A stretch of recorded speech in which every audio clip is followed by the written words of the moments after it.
तारीख पर तारीख, तारीख पर तारीख, तारीख पर तारीख।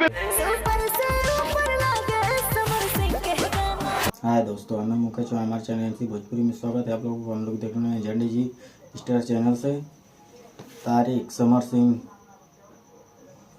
आकांक्षा दुबे, ट्रेलर रिव्यू झंडे जी। ओरिजिनल वीडियो का लिंक आपको डिस्क्रिप्शन में मिल जाएगा। तो तारीख है, समर सिंह का ट्रेलर रिव्यू है। तो हम लोग देखते हैं कैसा है कैसा नहीं है, उसके बाद समझ में आएगा क्या बात है क्या बात नहीं है, कितना मज़ा है कितना नहीं है। उसके बाद वीडियो हम लोग शुरू करते हैं, देखते हैं क्या होता है।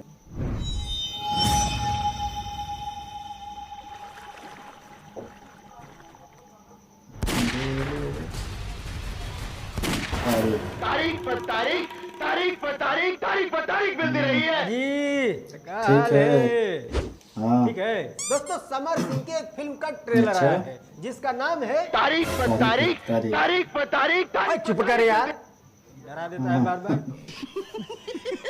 खैर, तो अगर आपको लगता है कि मैं इसका रिव्यू करूंगा तो शायद नहीं, क्योंकि अगर मैं रिव्यू करूंगा तो शायद थोड़ी सी नाइंसाफी हो जाएगी, क्योंकि मैं फिल्मों के ट्रेलर का रिव्यू करता हूं और मैं फिल्म उसी को मानता हूं जो फिल्म सिनेमा हॉल तक जाती है। डायरेक्ट टीवी पर रिलीज होने वाली चीज़ों को मैं फिल्म नहीं मानता, क्योंकि टीवी पर तो न्यूज़ दिखाए जाते हैं, सीरियल दिखाई जाती है, धारावाहिक दिखाए जाते हैं, रियलिटी शो दिखाए जाते हैं। टीवी इन्हीं सब के लिए है। हाँ, कोई फिल्म अगर सिनेमा हॉल से निकल के अगर टीवी तक पहुंची हो तो उसको फिल्म मान सकता हूँ, लेकिन डायरेक्ट जो टीवी पर रिलीज हो उसे फिल्म किस आधार पर माना जाए? अबे मुझे क्या पता। तो समर सिंह की ये जो फिल्म है तारीख, इस ट्रेलर को देखने के बाद मुझे कहीं से भी नहीं लगता कि ये फिल्म सिनेमा हॉल तक जाएगी, क्योंकि ये जो फिल्म है वो आज की जनरेशन से लगभग 40 साल पीछे है। चला तुरा के हॉस्पिटल। आज की जो जनरेशन है वो ऐसी फिल्म फ्री में ना देखे, पैसे लगा के सिनेमा हॉल तक कौन जाएगा? खत्म। खैर, तो क्या सच में ऐसी फिल्में कोई नहीं देखता? नहीं। ऐसी बात नहीं है, लोग देखते हैं तभी तो बन रही है, अन्यथा क्यों सही है। कौन है ये लोग? तो कौन देखता है ऐसी फिल्में? किसके लिए ऐसी फिल्में बनाई जाती हैं? आखिर ये फिल्में चलती कहाँ हैं? इनका प्रॉफिट कहाँ से निकलता है? हमको नहीं पता। तो ऐसी फिल्मों को अक्सर टीवी चैनल वाले खरीद लेते हैं और उसे टीवी पर दिखाया जाता है। तो टीवी पर भी तो आज की जनरेशन फिल्म देखे, ऐसा तो मुझे लगता नहीं है कि आज की जनरेशन टीवी पे फिल्म देखती होगी, जहाँ पर 2 मिनट फिल्म दिखाते हैं और 15 मिनट तक एडवर्टाइजमेंट करते हैं। तो क्या आज की जनरेशन इतना बोर होने के लिए तैयार है? तो नहीं, आज की जनरेशन तो नहीं देखती है। देखता कौन है? यूपी, बिहार, झारखंड, कुछ नेपाल के भी कुछ हिस्से ऐसी जगहों पर, गांव देहात के अंदर, जो घर के अंदर गृहिणी होती है, महिलाएं होती हैं, जो माताएं बहनें होती हैं, नहीं बहनें तो मैं नहीं कहूँगा, क्योंकि बहनों को आज के ज़माने के बारे में पता है और वो आज के ज़माने के हिसाब से ढल चुकी हैं, तो वो तो शायद ही देखती होंगी। हाँ, जिनके घर में बंदिश होगी, वो बाहर नहीं जा पाती होंगी, तो वो देखती होंगी। बट जो महिलाएं हैं जो हमेशा से घूंघट या बुर्खा में रह करके आई हैं, उनके पास इंटरटेनमेंट का कोई साधन नहीं होता है सिवाय टीवी के। अब ये आप उनकी मजबूरी समझे या लाचारी, बट सच तो यही है। तो वही महिलाएं ऐसी फिल्में देखती हैं और वहीं से इन फिल्मों को थोड़ी बहुत टीआरपी आती है और उसी भरोसे पे ऐसी फिल्में चलती हैं।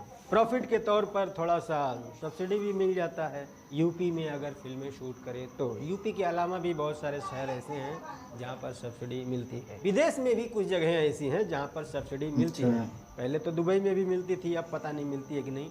उससे पहले लंदन में भी मिलती थी, अब पता नहीं मिलता है कि नहीं, इस वक्त का मुझे नहीं पता। असल में ये शहर सब्सिडी देते क्यों हैं, उनका क्या लाभ है? तो इसमें उनका प्रमोशन है। अगर आप उनके शहरों का में शूट करेंगे, उनके शहरों को दिखाएंगे, तो दुनिया भर के लोग देखेंगे और उनके शहरों का प्रमोशन होगा और लोग वहाँ घूमने फिरने जाएंगे, तो उससे उनकी कमाई होगी, रोजगार बढ़ेगा, इसीलिए सब्सिडी दी जाती है। खैर, तो हमारा मुद्दा सब्सिडी नहीं है, हमारा मुद्दा है फिल्म। इसका नाम है तारीख। इस फिल्म में समर सिंह और आकांक्षा दुबे मुख्य रोल में हैं। काहे शर्माता तनी पास आवा। बात करें इस फिल्म की, तो फिल्म मुझे लगता है काफ़ी लेट है और ये फिल्म कोरोना से पहले शायद शूट की गई है इस फिल्म को, और काफ़ी लेट में इस फिल्म का ट्रेलर आया है। और मैं ये क्यों कह रहा हूँ, क्योंकि इस फिल्म में एक आर्टिस्ट हैं जिनका नाम है शायद इनका नाम बबलू विश्वकर्मा ऐसा कुछ नाम है, वो अब इस दुनिया में नहीं है। लगभग 2 साल होने वाले वो इस दुनिया से जा चुके हैं। वो भी इस फिल्म में है, तो मतलब जाहिर सी बात है कि ये फिल्म बहुत पहले शूट हुई होगी। फिल्म में एक्टिंग की बात करें तो भाई मैं कहूँगा कि अगर ये हीरो बनने का भूत उतर जाए तो एक बार विलेन के रोल में भी ट्राई कर लेना।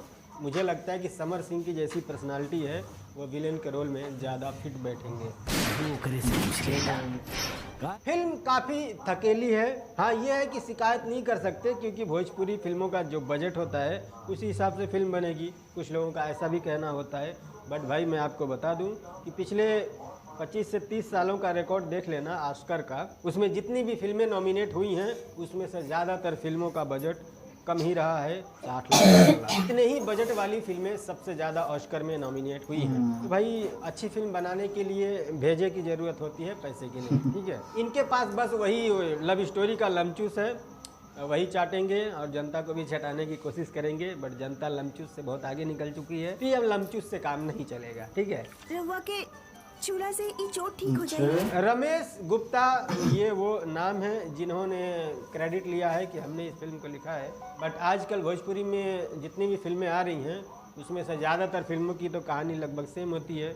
मुझे लगता है कि अब इन लोगों को ओरिजिनल राइटर को क्रेडिट देना शुरू कर देना चाहिए।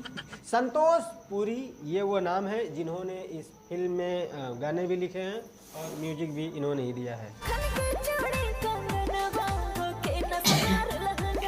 फिल्म के ट्रेलर में ही 4-5 गाने दिखाए गए हैं, जो कि 1-2 गाने मुझे भी ठीक ठाक लगे। हाँ, लेकिन ये मैं कहूँगा कि एल्बम के गाने में तो आप लोग क्रेडिट लेते ही हो, मेरे ख्याल से फिल्म के गाने में तो ये गंदी हरकत बंद कर देनी चाहिए। टाइटल है, टैग है, डिस्क्रिप्शन है, वहाँ पर अपना नाम लिखवा दो, लोग पढ़ लेंगे। इतने भी बेवकूफ़ नहीं है लोग कि आप गाने में अपना नाम गाओगे तभी लोग जानेंगे कि आप ही ने गाया है। सारे गाने समर सिंह ने ही गाए हैं, बाकी पुरुष प्रधान देश है, यहाँ पर महिला सिंगर का नाम लिखना भी इन लोगों ने जरूरी नहीं समझा है। शत्रुघ्न गोस्वामी इस फिल्म के प्रोड्यूसर हैं, जिनका माल खजाना इस फिल्म में लगा हुआ है। खैर, जिन्होंने बड़ी नफरत से इस फिल्म को बनाई है उनका नाम है नफरत सिंह रावत, ये है फिल्म के डायरेक्टर। बाकी मेरी तरफ से पूरी टीम को बेस्ट ऑफ लक है, इससे ज़्यादा कुछ कह भी नहीं सकता। हाँ, ये ज़रूर कहूँगा कि सर आपकी जो फिल्म है वो आज के ज़माने से 40 साल पीछे है, थोड़े तो आगे आइए, जमाना बहुत बदल चुका है। सही बात है। खैर, तो एवरेस्ट भोजपुरी नाम के यूट्यूब चैनल पर ये ट्रेलर आया हुआ है, आप जाइए देखिए और आपको कैसा लगा आप मुझे यहाँ पर वीडियो खत्म हो गई, देखो कल गल समर सिंह का टेलर आयल तेरे बारे में बताओ तो ना जंड जी भैया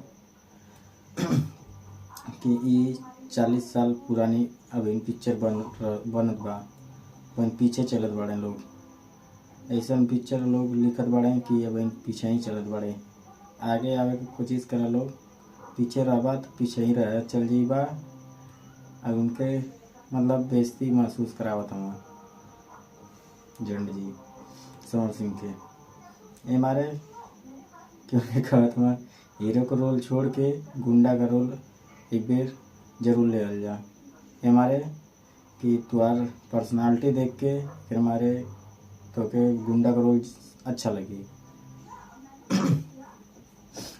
तो तू लोग के कैसा लगल है जरूर बताओ जाए, हमके तो समझ में ना आला का कहना कहत रहना हमारे के हमों को कुछ ठीक ठाक लगल है। ये बात कि बढ़िया टीवी पर आई, टीवी बढ़िया पहले रिलीज होगा सिनेमा में जा तब ठीक है भाई, टीवी डायरेक्ट आई का मतलब पिक्चर बनने के, और पिक्चर बनाओ तो पहले सिनेमा में जाएगा, फिर उसके बाद नेट पर जाएगा, फिर उसके बाद टीवी पर जाएगा तब ठीक है ना।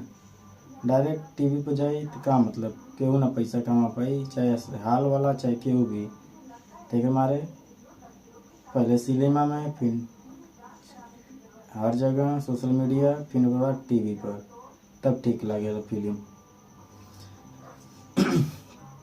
तो तू लोग के कैसा लगा वीडियो जरूर बताओ जी मेरे अगला वीडियो में, तब तक के लिए बाय बाय।